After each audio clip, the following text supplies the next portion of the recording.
Hello folks, I'm Chris Biffle. Welcome to another broadcast, Whole Brain Teaching Live. Give me a few seconds here to adjust my screen and we will start an amazing program that's going to change your teaching life. Of course, they all change your teaching life. This program is on the Genius Ladder. We're just about ready to start here. Checking my audio, checking my video. How many fingers am I holding up, my friends? And as soon as I get a little bit of feedback here that you can see me and that you can hear me. All right, here we go. Name of the program, Genius Ladder, from Whole Brain Teaching, a world leader in whole brain education. Alison, good to have you. I've got many of my friends online, my colleagues. Their names are in red. So if you have a question and you're watching this live, type in a question and pay attention if someone in red gives you an answer. They might know something. They've been working with whole brain teaching for quite some time. All right, let's get started here. Here's our first little announcement. Professional development credit is available. I'm going to tell you how you get professional development credit at the end of this broadcast. This is program 504. Don't write that down yet, but you'll see why 504 is important by the end of the show. So, what is the Genius Ladder? That's Mr. Franklin who asks, what's the Genius Ladder? Biffy B imagines that it's something to do with climbing. Anybody out there using the Genius Ladder? Type in a little bit and tell us, how's the Genius Ladder working for you?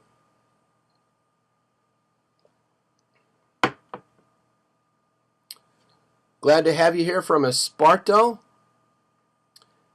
And let's get a short definition of the Genius Ladder.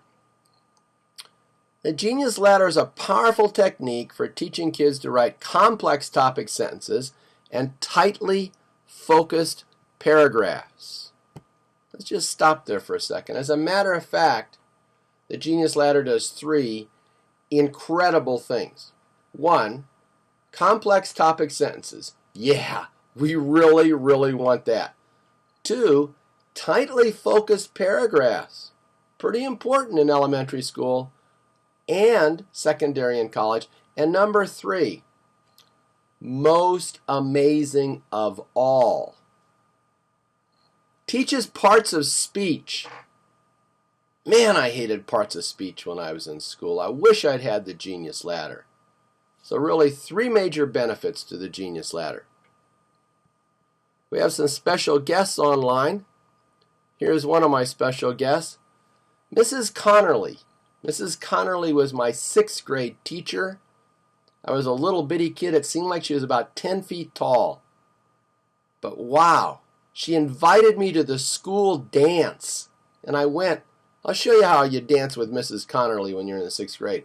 I danced with her like this. Yeah, oh, Mrs. Connerly, you're my dream, but you're so tall. So Mrs. Connerly is on here tonight. And she says, fantastic frijoles. Frijoles. Frijoles. How does the Genius Ladder work? asks Mrs. Connerly.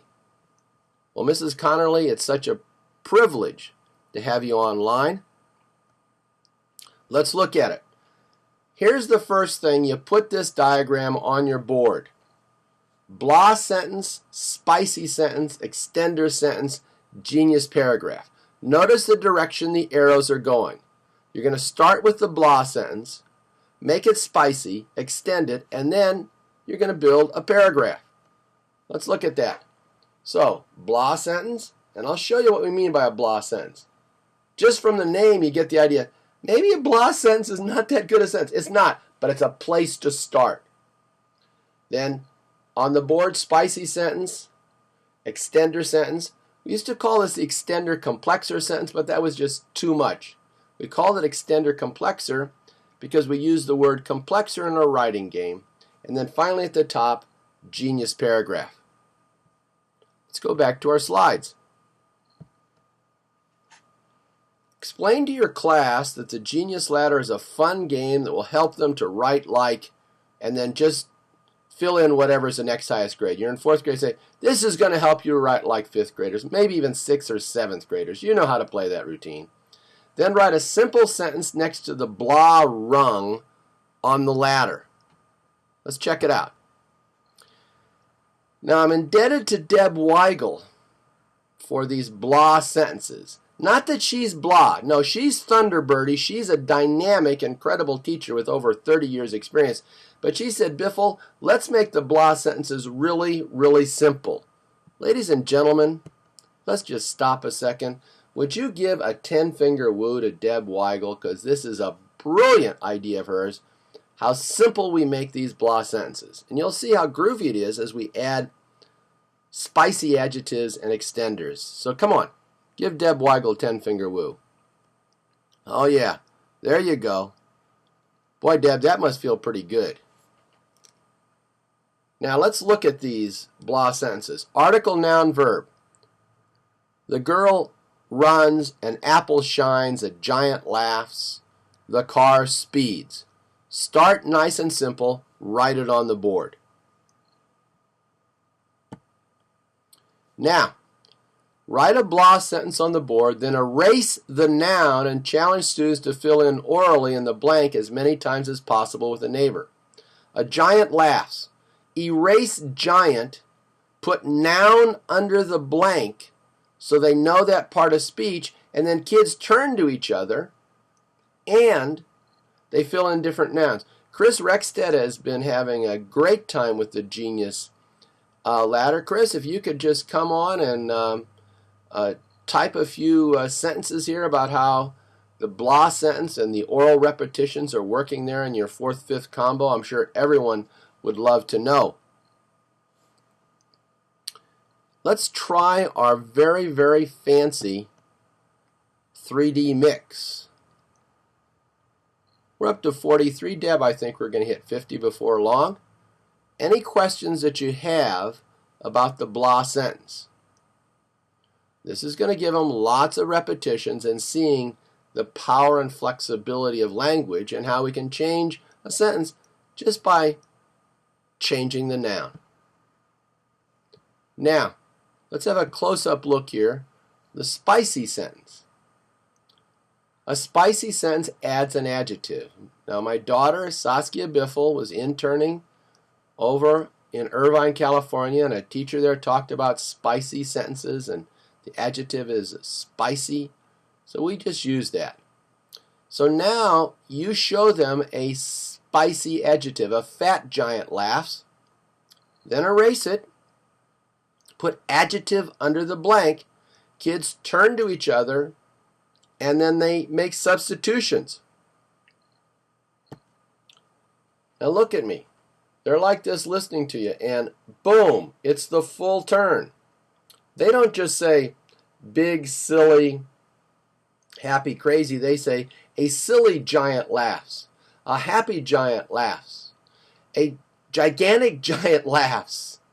A goofy giant laughs. They have to say the whole sentence. Of course, we want them to be speaking complete sentences. Any questions? That's right, Nancy. Total student engagement is what we're looking for. Very good, Chris Rexted. Lots of repetitions is right. Practice those full sentences, as Buzzley says. Let's take a look at our next screen. Now things get a little more interesting. Next, write an extender sentence. This sentence simply adds additional words. Follow the same procedures with the blah sentence.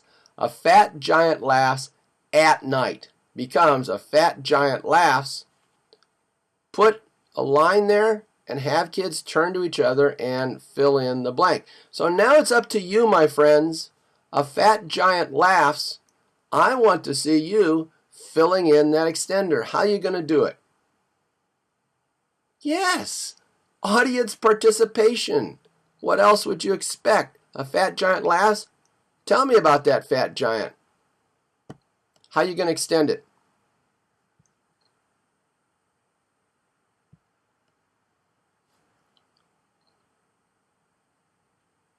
Yes, I do this all during one lesson, Kay Reed, because it can go so fast. Give kids a minute to substitute in nouns. Give kids a minute to substitute in adjectives. Give kids a minute or more to substitute in extenders. And we've made 50 viewers, and we're happy. 50 across the world. Soon it'll be 5,000, my friends, because no one can resist fun and free. No one can resist it.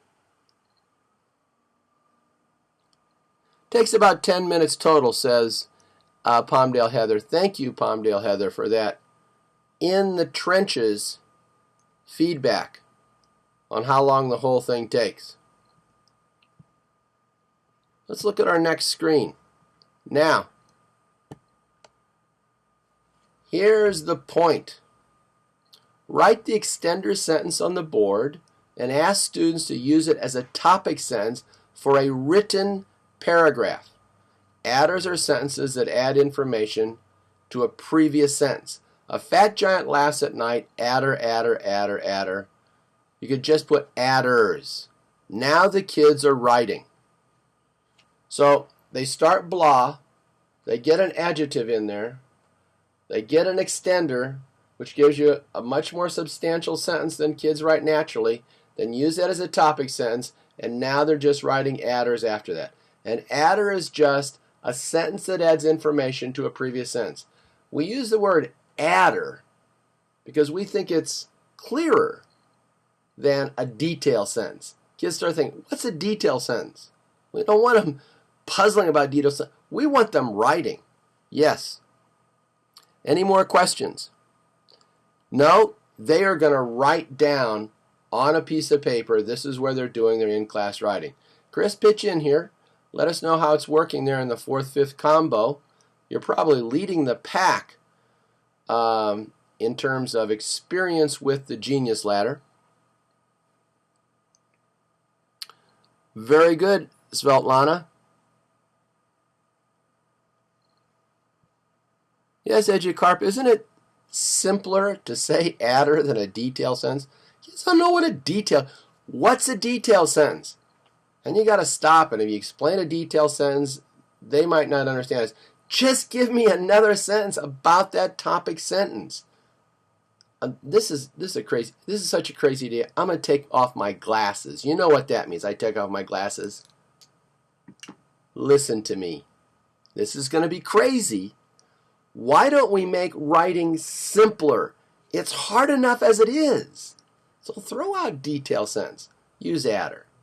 I feel better. I always feel better after I get those things off my chest. I'll put my glasses back on now. Any more questions?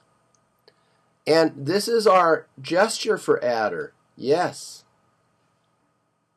Give me another one. Nancy Stoltenberg. Up in the high desert. Saw her second graders. They're incredible. Fat giant laughs at the silly goat. Yes. Very, very good. All right. Let's keep going here, my friends. Let's go to Mr. Franklin. Now, this is Mr. Franklin. Why is he Mr. Franklin? Because my dad's middle name was Franklin, okay? So just live with that. That's Mr. Franklin. So how would the whole Genius Ladder look when finished? Mr. Franklin, that is a great question. Here's what it looks like. Words in red are replaced by students. So at the bottom you'd have a giant laughs, a fat giant laughs, a fat giant laughs at night. Then there's your genius paragraph, a fat giant laughs at night. And don't just put one or two adders. Just let me make this point right now. I'm going to make this point. Place no limit on the number of adders. Just say adders. Just keep adding sentences. Because we don't want kids to write a little, and then do this. Oh yeah, I'm done. I'm done. I don't need to learn anymore. I'm done. No, just keep adding those adders, my little friend. How do we do Genius Ladder with content for upper grades? Well, my friend, start with a blah sentence about volcanoes. In fact, you can do subject predicate. A volcano is big. Now leave volcano in there because that's your content, and then change big. Get some spicy in there. Or just start with, maybe your content is fraction. Just one word, and then add a little bit, and then a little bit more. Maybe you're just going to start fraction at the bottom, and then extender, extender, extender, until you get a nice sentence about fraction. This is important, watch this. It's your classroom. You can set up this Genius Ladder even with a fragment at the bottom and add some more stuff. The basic idea is just scaffold that language until you get up to something that feels pretty complicated. Yes, any more questions? Let's see what Chris Rexted has to say. We did this with the food chain. So how did it go, Chris Rexted, with the food chain? I'm sure they'd like to know. In the meantime, I will dial up another slide. Let's look at one more slide here, my friends. That's great, but where does writing come in? Students get hundreds of oral reps up to the Genius paragraph, but the paragraph itself is an in-class writing assignment. Ask me some questions. Susan Floyd is online from Missouri, and she's one of our all-star rising interns. So pay attention when Susan Floyd has something to say, as you would to any of those wonderful red names there. All right, let's look at variations on our blah sentence. The blanks in the blah sentence can be used to teach nouns or verbs. The girl runs becomes the noun runs, or the girl verbs. So switch it up there. You might want them to learn verbs as well as nouns. Give me an oh yeah. Let's go on down. More variations.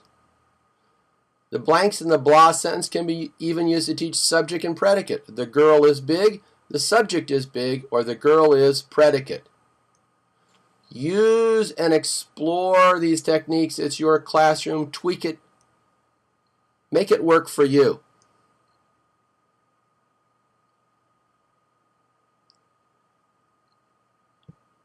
Indio Tiffany, love to have you online. Indio Tiffany, change your name there to red because you are one of our rising superstars. Indio Tiffany, one of the great young interns that we're so privileged to work with. There she is. Now let's look at a couple more variations. The subject and predicate are taught. The spicy sentence would be as follows. The smart girl is big. The adjective subject is big, or the adjective girl is predicate. Now, if your subject was volcano or fractions, then you'd use the last one.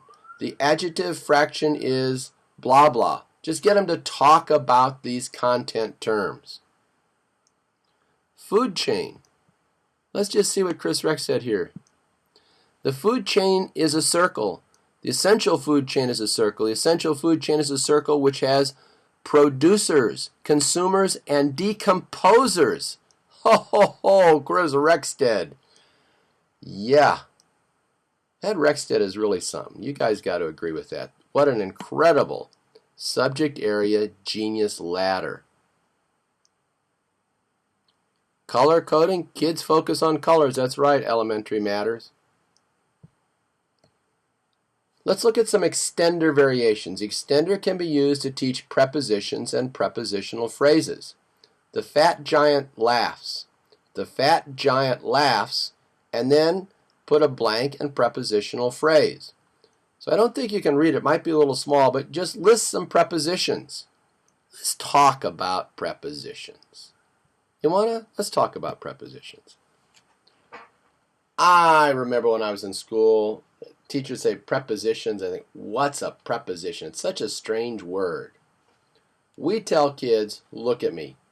Prepositions are squirrel words. So many prepositions are squirrel words. Why? Here's the log. The squirrel goes over the log, under the log, through the log. He's sitting beside the log. Anything a squirrel can do in relationship to a log might be a preposition.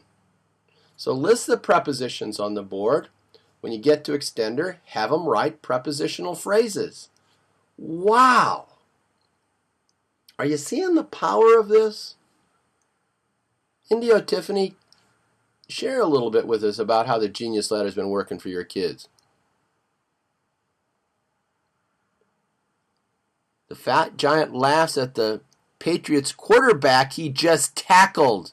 Oh, Eileen Benjamin. Thank you, Chris Rexstead. Great teaching with Chris Rexstead. The guy's an amazing, miracle, brilliant teacher. The kids begged to write them. All right, just a second now. Just a second. Hold it, everybody. Taking off the glasses. Yes, Indio Tiffany, your kids are begging to write them. But here's my question to you. Listen, I'm putting on my Cardinals baseball hat just to show you how important this question is. Are they using the correct begging gestures? Because I'm coming to your classroom, Indio Tiffany. I'm going to see, are they using the correct begging gestures? You put your hands on your hips. You go, beg me. And those kids should be going like this. Please. And you go like this and they stop. You want to see the correct begging gesture? Look at Chris Rexstead's videos. He's got those kids going, please. Then all of a sudden, boom, they stop. That's the way we like it in whole brain teaching. All right. Big points made. Take off my Cardinals cap. Go Cards. You know, I can just do so many things at the same time. There, my glasses go on. Bingo, bango. Let's look at another screen, my dear colleagues. Interested in conjunctions? The extender can be used to teach conjunctions. The fat giant laughs. The fat giant laughs, and then conjunction and or but. Yes, my friends, believe me, I know there are other conjunctions. There are the fanboys, but I think those big three, and or but, this is our conjunction gesture. And I really think the most useful one for more complex is not and. We want kids to use a maximum of one and per sentence. Never start a sentence, of course, with and. We teach that in oral writing. But is such a powerful word. You are a great kid, but, you see, the sentence is going this way, and then you add a but, and boom, it's going back over this way. It's called a qualifier. Get kids to use those but. Use that but because it produces more complex thinking. Such and so, but such and so. And they might have to add some evidence after that. Anybody out there and interested in evidence and conclusion? I wonder if we could use evidence and conclusion with our Genius Ladder. I just wonder. All right, here we go. Susan Floyd, very good. Keep helping out. Here are some more extenders. You can extend a sentence from the front. The dog runs fast. Because a boy is chasing him, the dog runs fast. Or an adverbial phrase. Quickly rounding the corner, the dog runs fast. This is a big point. This is glasses coming off point. First, you teach extender. Here's my sentence. First, you teach extender goes at the end. Then you show them how to add an extender at the start with a introductory phrase, and show them how to put an extender in the middle, a parenthetical phrase. The boy,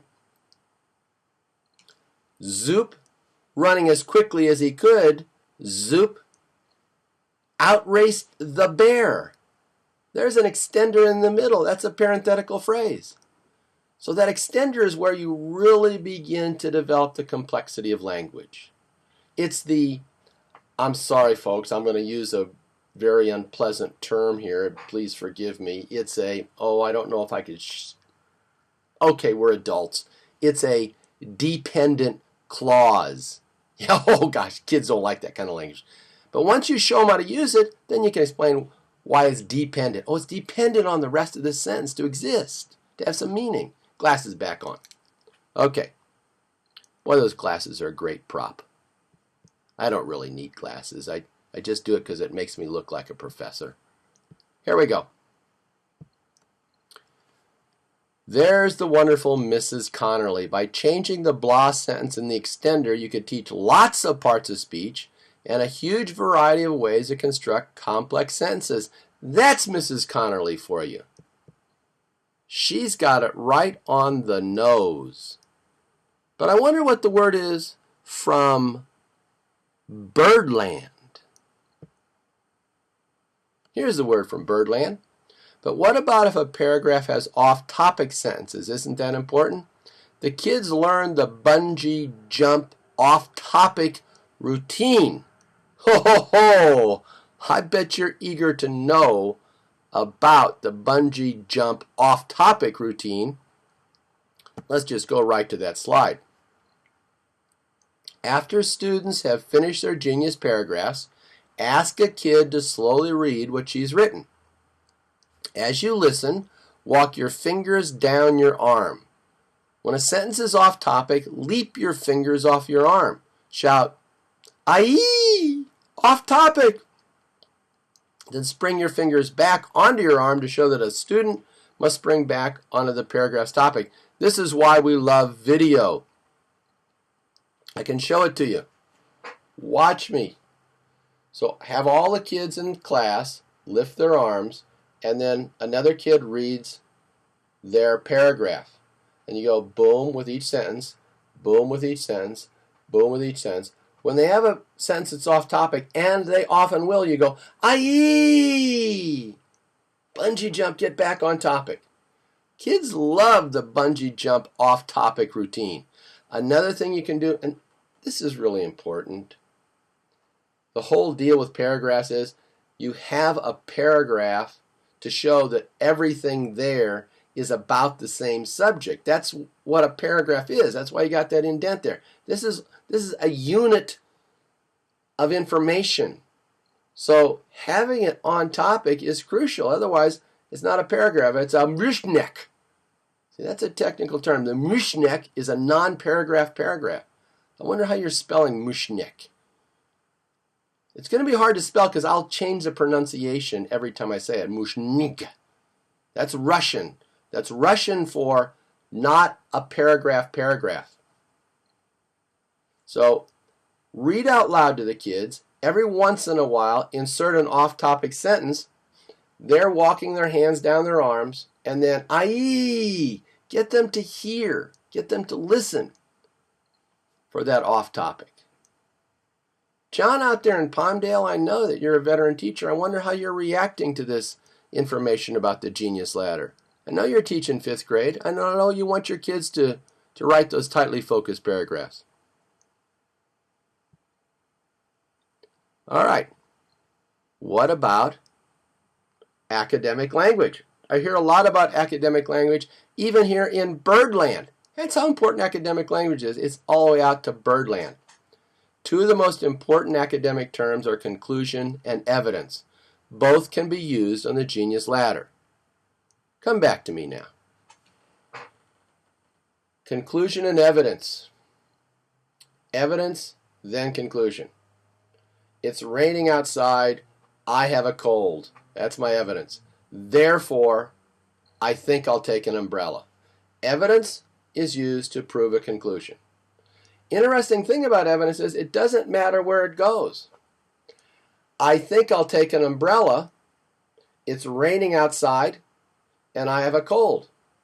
Same little argument, The evidence can go after or before the conclusion. How do I know that? I teach philosophy. That's what I've been doing for 40 years, is teaching evidence and conclusion.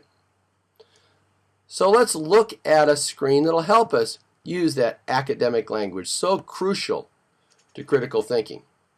It's probably impossible to reason accurately without understanding that a conclusion must be supported by evidence. This fundamental pattern can be reinforced on the genius ladder. Let's look at it.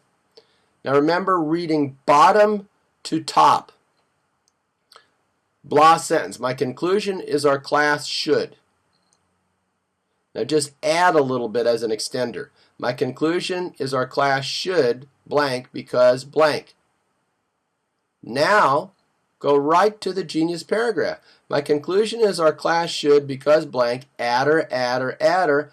Keep telling us more about your evidence. So can you have a genius ladder that only has 3 rungs? Yes, it's your classroom. Do you have to call the bottom rung a blah sentence? No, call it, this is going to be crazy to you. You don't want to call it a blah sentence because it's a pretty good sentence. Just call it, listen to me now, listen, call it the bottom rung. Yeah, 3-rung ladder. Start here, go here, go here. Let's look at this pattern again. A couple more examples of using conclusion and evidence. Bottom rung, my conclusion is that I should. Next rung, my conclusion is that I should. And kids are doing this orally.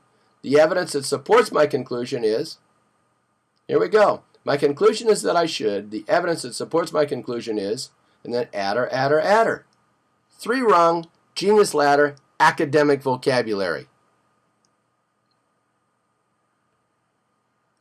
Here's another one. My conclusion about this story is, my conclusion about this story is, the evidence that supports my conclusion is, genius paragraph, my conclusion about this story is, the evidence that supports my conclusion is, adder, adder, adder. You know what this is, my friends? I don't know. Tell me if we've invented something here. Tell me. You've all heard of sentence frames. This is not a sentence frame. This is a paragraph frame. Have you ever heard of paragraph frames? Is that new to whole brain teaching? Or am I just dreaming it up that it's new? Paragraph frames, is that new? Let me know. Susan Floyd, thank you so much for your comment. With my kindergartners, I only have 2 rungs on the genius ladder. We'll build later in the year. Very good. Not new. Oh, Deb, you broke my heart. Yes, sorry, it's a paragraph frame, already exists. Well, Deb, how about an essay frame? Is that new?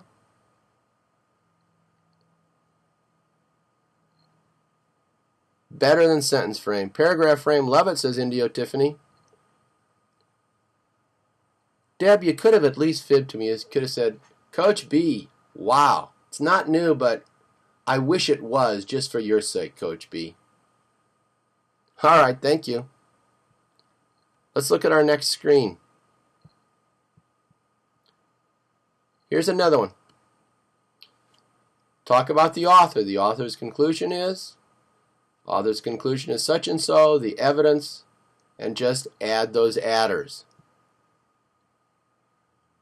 Of course, you could develop that into an essay.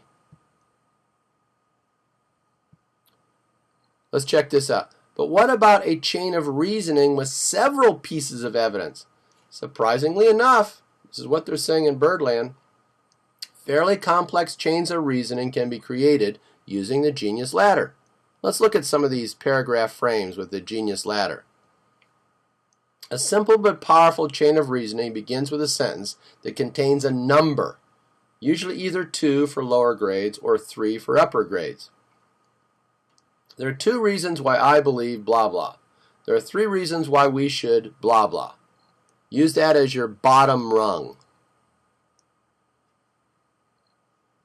Some people are saying they love this. I love it too. Wish I would have known it 40 years ago when I started teaching philosophy. Let's look at it, bottom to top. There are 2 reasons why I believe. Next rung. There are two reasons why I believe such and so. First, get him to put a sentence in there. Second, get him to put a sentence in there. Now here we go for a complex paragraph. There are two reasons why I believe ice cream should be free. First, it tastes good. Adder about how good ice cream tastes. Second, it would save my family money. Adder about what a bargain free ice cream would be. Now you really got the beginning of a complex chain of reasoning. Scaffolded. Simpler to more complex. Tell me if you're loving that, Susan Floyd out there in Missouri. There are three reasons why we should. There are three reasons why we should. First, second, third. And then there are three reasons why we should. First, adder. Second, adder. Third, adder. Listen, you know what's going to happen. You know what's going to happen. The glasses are coming off again. Because now we are not talking, Deb Weigel, about a paragraph frame. That is an essay frame. Yeah, there are three reasons why we should. That's my first paragraph, a one-sentence paragraph for now. Then first, adder. Second paragraph. Second, adder. Third paragraph. Third, adder. Fourth paragraph. Throw in a conclusion. That's an essay. Deb Weigel, I'm challenging you, Thunderbirdie. Have you ever heard of essay frames, even in Yuma, where they're going crazy with whole brain teaching? Tell me, Deb Weigel, Susan Floyd, anybody heard about essay frames? Because that's what we got now on the Genius Ladder.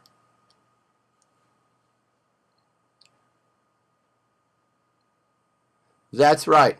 Very, very good. It does give teachers and students direction. Well, I got myself calmed down now. I know you're sorry to hear that because you like me to, be all crazy. Oh, proof! Oh, my goodness. Birdland. Are you forgetting proofreading? That's pretty dang important. Proofreading is taken care of in two ways. Red, green dot checking and paper clip proofreading. Folks, I don't know. I just don't know. I don't know. I know proofreading's really important because these messy papers, they take up a lot of your time. But for you to hear about proofreading, you're going to have to beg me. Get ready. It's going to be the equivalent of, please. Not just one kind of proofreading. Au contraire, mon frère. Two kinds of proofreading. That's one kind of proofreading plus another kind of proofreading. Get ready for that begging to start. I'm going to tell you about them. Free. Here we go. Beg me. Please. Lots of exclamation points. I'm just going to look over here and read and see if I can see that. Oh, Palmdale Heather, you're just going crazy there. Gotta let me have it, says Dorian. Oh, sweet mama. Yes, Tiffany. Uh-huh. Oh, yes. I'm feeling it. Okay. I'm feeling it because I know proofreading is super important. Because we can't get the kids to proofread. Let me just take off my glasses again. I'm a writing teacher. How many years? Guess it looks right. 40 years. You get all this junk. The problem with proofreading is that there's so many different kinds of errors, and the way you proofread for fragments is going to be different than the way you proofread for misspellings, is going to be different than the way you proofread for end marks. I'm going to do a whole program on proofreading, but let me just do this. Let me just wet your whistle. Yeah, I just thought that one up. Oh man, I'm on a roll today. Glasses back on. Calm down. Let's talk about proofreading. Here we go. There's Birdland. Red, green dot checking. I'll read it to you. As students are writing, put one feature of their writing on the board that you'll be checking. For example, neatness. Just write the word neatness on the board. Then walk around the room with a red marker and a green marker. Mark each paper as they're writing. Put a red mark next to a sloppy word and a green mark next to a neat word. Be sure you give students one example of each. This is one of your neatest words. This is one of your messiest words. Thus, your proofreading will be differentiated for each student's ability. Chris Rexted, I know, is having great success with this. Chris, help us out. Talk about red-green proofreading out there in the wilds of Yucaipa. Now, as the weeks unfold, add to your proofreading list on the board. Here's a suggested progression. Now, you're going to want to write this down. You're not going to have time, my friends, but I'll show you how to get a PDF copy of all of these slides. So write this on the board. Name and date in upper right corner. Neatness. Proper spacing between words. End marks. First letter capitalization. No sentence begins with and. No sentence contains more than one and. No sentence starts with because. We're talking about a months-long progression here, my friends. Don't panic. Just have them proofread easy things first. Consecutive sentences don't start with the same word. Number 9 is the biggie for variety in our writing, and it's so simple for kids to do. 5-word minimum sentence length. You know, if you've got kids writing those little 3-word sentences, say, oh, sorry, got to have 5 words. 12-word maximum sentence length. 6th grade, maybe you go to 15 words. We don't want run-ons. No misspellings, no fragments. I think those are arranged in order of difficulty. Why? Let's solve the simple problems first. You know, my friends, I know you. I know at the end of the year, you've still got kids who are not putting their name and date on the paper. What's up with that? We're teachers.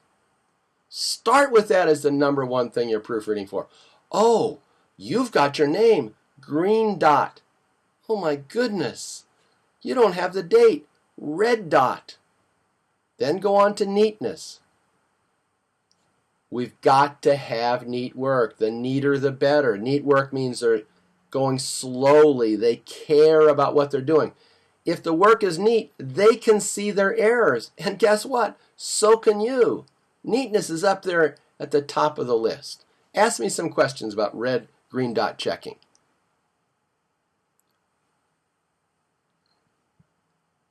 Palmdale Heather, because it's a long year, I'd say we just introduce one new expectation per week. I've got 13 expectations here. By the time you get to misspellings and fragments, that's a 13-week course. You can then get into using because or using spicy sentences or anything else you want to. That's right. You can tie it into the Super Improvers wall. No less than 5, Peter Ramos. You must mean no less than 5 words. That's right. Very good, folks. You know, EduCarp, just start with name and date on the paper. Check, check, check, check, check. And then the next week, name and date and neatness. Keep everybody together. Let's look at this list again. So many of these, any kid can do. Look at the list. Proper spacing between words, end marks, first letter capitalization, no sentence begins with and. Any kid can do these. It's just that there's so many things we want them to do. Take it easy on them. Add 1 item a week. And you know what? You could get up to 20. Oh, no less than 5 sentences. Very good, Peter Ramos. All right, my friends. My dear, dear, dear colleagues. Now here's the next step. You don't even need to read the screen. Let's just explain it to you. So you've been doing the red, green dot checking. Then the kids are writing. They have their piece of paper here. Over to the side, they have the long proofreading list. When you put a red dot on their writing, they put an X on the proofreading list, whatever that item is. So then as you're walking around the classroom, you look at the proofreading list. This is the tally sheet. If you see lots of X's by neatness, that tells you, oh, wait a second, this child has been having a problem with neatness. This is a huge advantage to you because the tally sheet tells you what the individual student's problems are. You don't have to think back 2 or 3 weeks. So as they build the X's on the tally sheet, they're putting X's where you've put the red dots, and as you come around, you can see what the problems are, and the kid can see too. If you'll just mark neatness 2 or 3 days in a row, your kid's writing is going to get neater. Guarantee you. Anybody had any experience with this?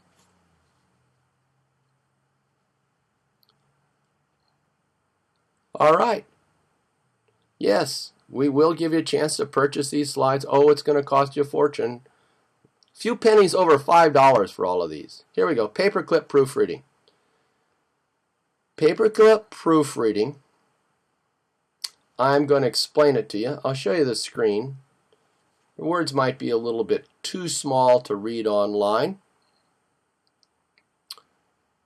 When you're ready for students to do their own proofreading, give each kid a paperclip.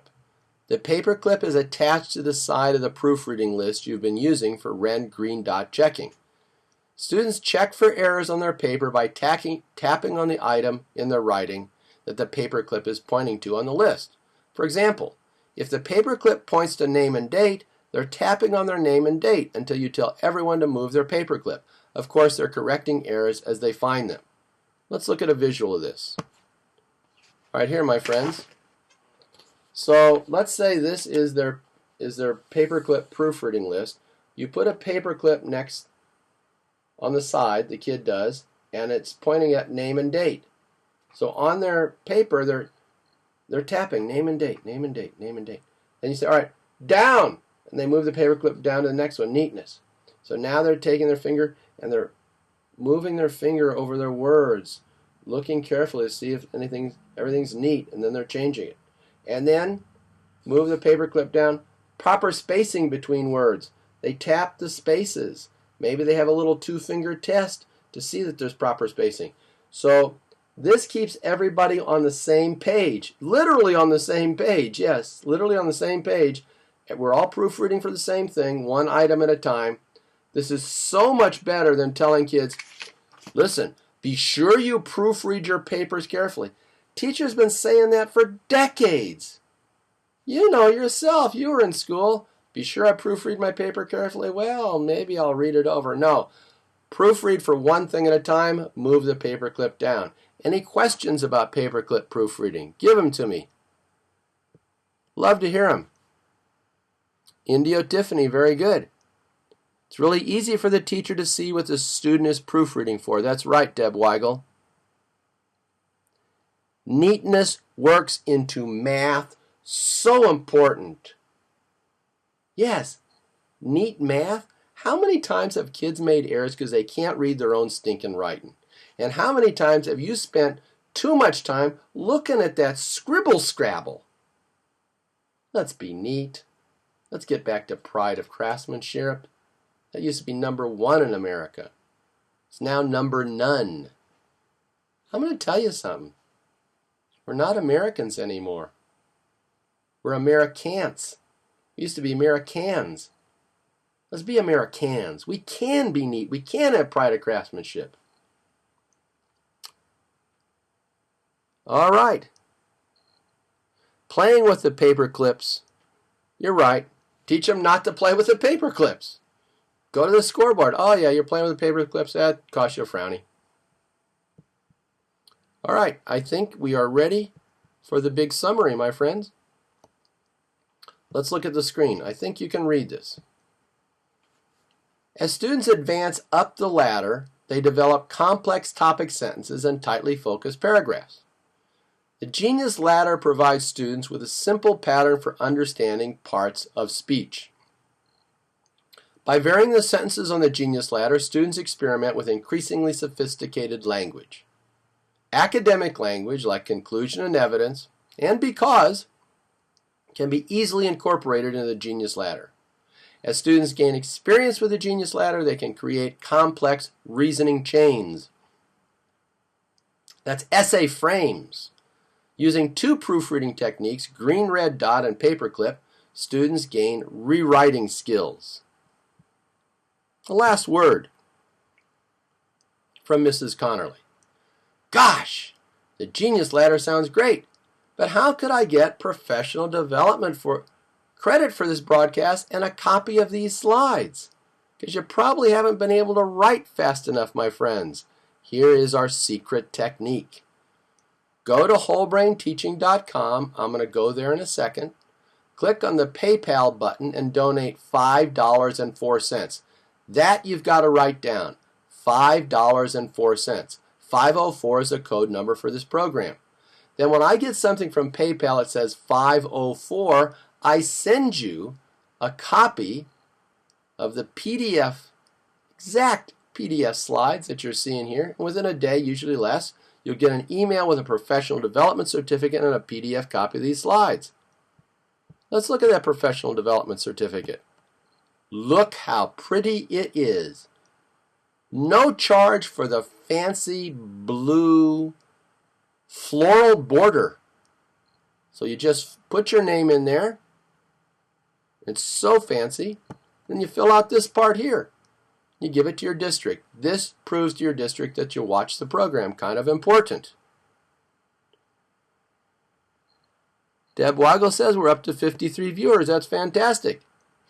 For more information, go to wholebrainteaching.com, post questions on the forum, download our free ebooks, view the videos.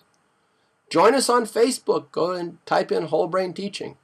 You can contact me for on-site presentations. Want me to come to your school? Want me to teach your class? Get a principal to send me an email. We like to have invitations. We might just show up out of the blue, but we like invitations. Chris Biffle at wholebrainteaching.com. Let me take you now to the website. Just take a look at it for a second. I'm going to go to our website. I'll show you where that PayPal button is in a second, my friends. The PayPal button is right here. I'll even zoom in. Bingo! Here it goes. Zooming in. $5.04. You get the PDF copies of the slides and professional development certificate as a part of the PDF slide package. All right, my friends, that is our program for now. I'd love to have a few final questions. I'm going to enlarge my screen so that when I go back to viewing me, you're not looking up my nasal cavity. Here we go, full screen. Any questions? Budsley says, wow, Indio Tiffany, thanks, Coach. Indio Tiffany, thank you. Another great webinar, says Suzanne. Wipe off boards, that would be fine, Budsley. Well, Peter Ramos, have your principal send me an email. I want to talk to the principal. Usually the principal has the secretary. Have him send me an email, chrisbiffle at wholebrainteaching.com. Get copies of the slides from previous webinars. That is true. All of the webinars from the previous 4 programs are online at wholebrainteaching.com. Go to the middle of the page. You have all of the pre-recordings there. They're archived. That's our new word. Well, Deb, get your principal to send me an email. I'd love to go to Indiana. I love the Midwest. Mac teaches, sounds good. Nancy, always good to have your involvement. I'll be back out there before you know it. Oh, Palmdale Heather, you got those hot flashers going. That's right, Deb Weigel. Those UMA teachers will be using the Genius Ladder. Next week? What's next week? Next week is so important. It's the 5-step lesson template with some new stuff you've never seen before that will help you get your kids to pass the state test. Anybody out there interested in helping kids pass state tests? I bet there are a few of you. Next week, the 5-step lesson template. Get your friends on the phone, tell them, tune in, it's free. It's fun. It's whole brain teaching. Any more questions? Vickers, you're too late for sure. That's right, Educarp. Deb, you got somebody from Yuma. My friends, I am signing off now. Thank you so much. Remember, tune in next week, same time, same place, the 5-step lesson template with some new material to help kids pass those state tests. New, fun material. But what else would you expect from whole brain teaching? That's it for now. God bless us all. What a beautiful profession we have in teaching.